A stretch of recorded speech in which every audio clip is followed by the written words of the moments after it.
பல நேரங்களில் உங்களுக்கும் எனக்கும் விரோதமாக சபிக்க வேண்டும் என்று சொல்லி ஒரு பெரிய கூட்டமே அலைகிறது.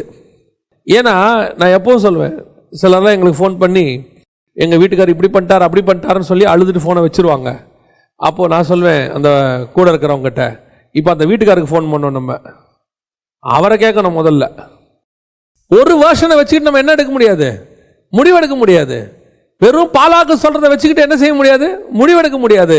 இஸ்ரவேலுக்கு ஒருத்தர் பேசுவார், அவரை வச்சுக்கிட்டு தான் முடிவெடுக்க முடியும். ரெண்டு பேரை வச்சுக்கிட்டு தான் முடிவெடுக்கணும். பல நேரங்களில் உங்களை எண்ணி சபிக்கிறதுக்கு மேடுகளின் மேல் ஏறி நிற்பாங்க.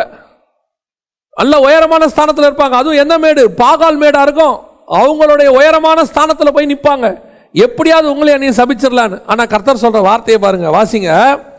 அந்த 23ஆம் அதிகாரம் 8வது வசனம் வாசிங்க. தேவன் சபிக்காதவனை நான் சபிப்பது எப்படி, கர்த்தர் வெறுக்காதவனை நான் வெறுப்பது எப்படி. அல்லேலூயா. இதுதான் உங்களுக்கும் எனக்கும் கர்த்தர் கொடுக்கிற வாக்குத்தத்தம். உன்னையும் என்னையும் கர்த்தர் ஒரு நாளும் சபிக்கவும் மாட்டார், வெறுக்கவும் மாட்டார். அல்லேலூயா.